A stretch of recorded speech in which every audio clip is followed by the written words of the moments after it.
What is a terrible Ranbir Kapoor performance? Well, like Besharam and like Anjana But Besharam Anjani. was Yeah. a bad film. Yeah, so that's what I always maintain, that I'm as good as my film. There was a film that I did called "मैं प्रेम की दीवानी हूँ."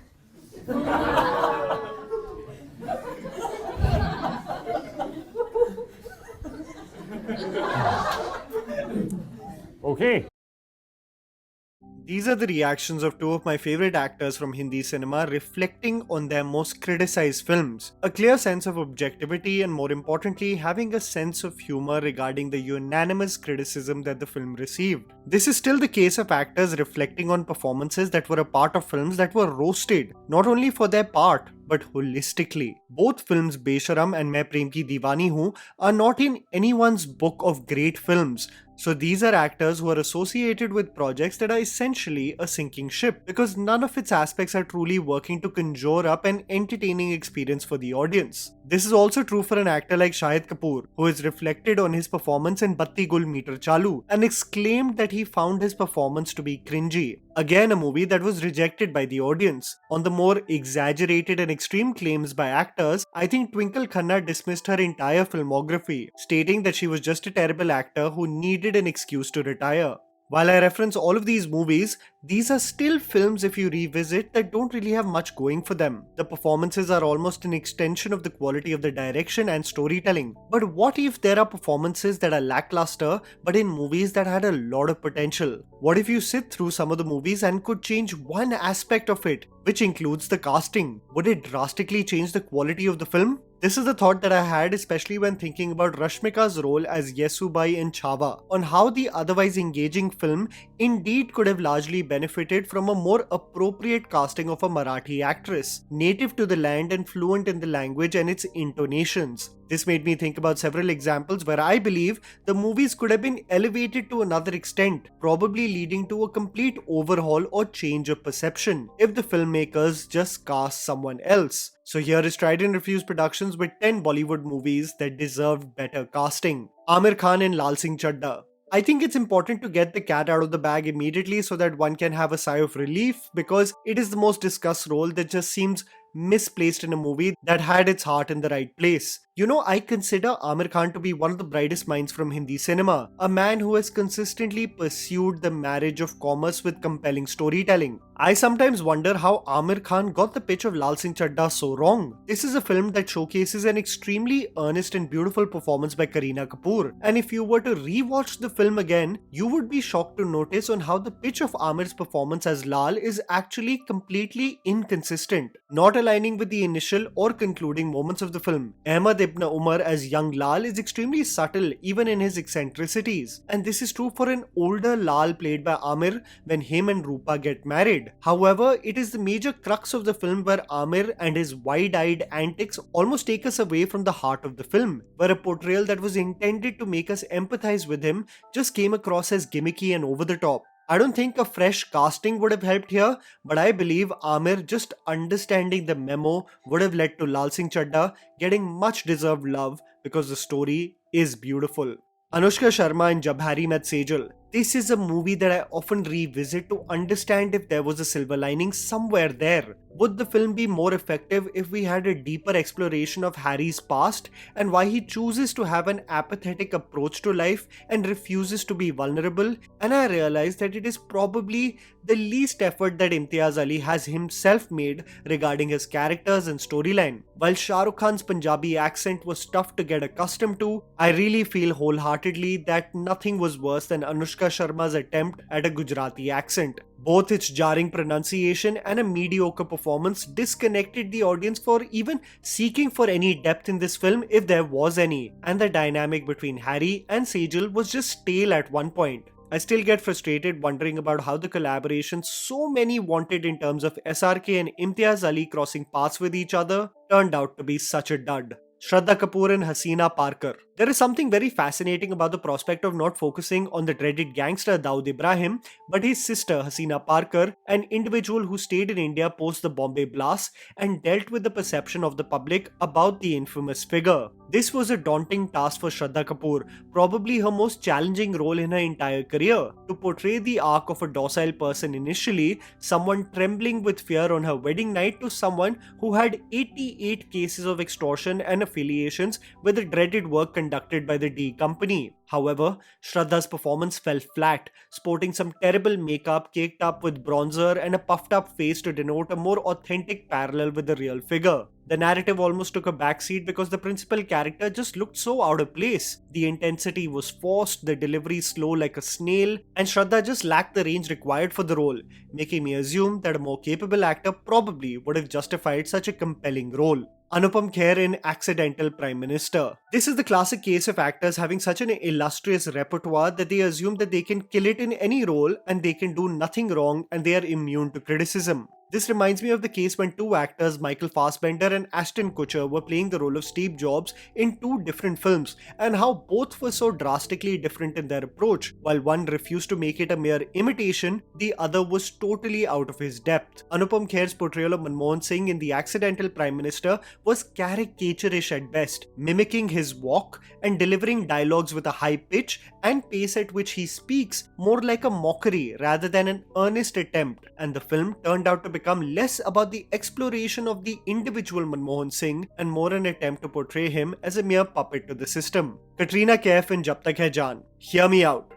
This will be an unpopular opinion, but I think there is something beautiful about Jab Tak Hai Jaan that we could not identify or explore because we got genuinely distracted by the odd and awkward performances. I must say off the bat that the trio of SRK, Anushka Sharma and Katrina Kaif are anyway jinxed, so the combination is bound to lead to something mid. But Jab Tak Hai Jaan, in its portrayal of the romance between Samar and Meera, played by Shah Rukh and Katrina, could have been more effective in my opinion with a stronger female lead. The entire concept of the film is playing with fate and destiny. Meera resists falling in love with Samar due to a vow given to Jesus. Samar challenges God to kill him, becoming a bomb disposal expert with the Indian army. And it's this will they or won't they at the behest of the God's wish where the world conspires to bring them together. But honestly, I felt nothing for this chemistry between SRK and Katrina. It almost felt non-existent to me. There was something very surface level about Katrina's portrayal of Meera, much like her effort in playing the guitar during Heer, almost as if it was someone's want to be a Yash Chopra heroine, but devoid of the depth that so many women have showcased in his films. I think with the right casting, this film also had some potential to be a romance for the ages. Arjun Kapoor in Panipat. I think this is also one of those cat out of the bag choices I think everyone was expecting in this video because it's an opportunity that most people will die for. To play a leading hero in an Ashutosh Gowarikar historical epic, to have the honor of playing the role of Sadashiv Rao Bhau and absolutely squander that opportunity is really unforgivable. There was a gravitas required for Arjun's role where he motivates his troops in the line of battle, but Arjun's delivery as a lead falls completely flat. Even from a physical stature point of view, while Arjun has the height, he lacked the structure of a warrior, still looking like a powerlifter wanting to max out on his 1-rep max at deadlifts versus someone agile and ready for battle. A movie with a lot of potential became a mere squib because all the attention went towards how out of depth Arjun came across in the film. Janhvi Kapoor in Ulajh. This is actually a fairly good movie that, much like its title, got convoluted for its own good. But I couldn't help but think that Janhvi was out of her depth in this film. Janhvi and her performance in this film is quite a mixed bag. And I think this criticism that I will talk about has stayed consistent with many of her performances. She is absolutely convincing with her expressions, however, where Janhvi has consistently faltered is her tone of delivery. And this is something that I've spoken about multiple times. After so many films and so many opportunities, one can't simply rely on these silences being their strength. And I think this lack of ability got exposed in this film. So while one can cushion off of great actors being cast opposite them and several departments getting their job right on point, you can't possibly still be given a leeway for not delivering great acting performances after so many opportunities. Sara Ali Khan in Love Aaj Kal. Hear me out again. There is something about Love Aaj Kal 2 that would have hit different if it was a different pair as the main leads. Sara Ali Khan as Zoe had a lot to explore. family baggage and the expectations of her mother, masking her vulnerabilities by being consumed with just work, and how this in turn makes her never prioritize deep loving relationships. However, Sara in her dialogue delivery especially just seemed incapable to provide any depth to the character. I still remember sitting through some of the scenes and wondering how her hamming is not being kept under check by a director like Imtiaz Ali. Karthik, while faring better, also did struggle, initially coming across as someone who almost seemed like he was on the spectrum, absolutely unaware about social cues. The film had the potential to be engaging had the romantic pair been more in tune with their performances, especially Sara. The two actors who were actually flawless in the film were Randeep Hooda and Arushi Sharma. Akshay Kumar and Samrat Prithviraj. I could just not get the fact out of my mind that this is Akshay Kumar. The ability to completely imbibe the essence of the king was missing in this film, especially in scenes that require the actor to channelize a sense of command amongst his kingdom. It seemed like another project that Akshay Kumar has done, and he's very good at it but not excelled at it, for it to become legendary at one point of time that people talk about it for years to come. And that's the difference. When people defend his regularity of doing a movie every 2 months, yes, he helps in employing people and loves his job, that's good, but also on the flip side, that's the difference. That the performance will be good, he has decades of experience in front of camera, of course it will be good, but it never goes up the notch to become a masterpiece, and that's what a movie of this scale and vision deserved. Nargis Fakhri and Rockstar. No matter how much I watch Rockstar, I still ponder over the fact on what Imtiaz Ali saw in Nargis Fakhri to cast her for the role of Heer. When you see his interviews, he references her to be of a beauty that is unattainable. And while this is true that Nargis Fakhri is beautiful, her incapability to have any acting chops whatsoever was as clear as day in every frame of Rockstar, making the film, which is one of my personal favorites that I often revisit, tough to sit through, especially because of the core of the film being Janardhan's metamorphosis into Jordan due to Heer coming into his life.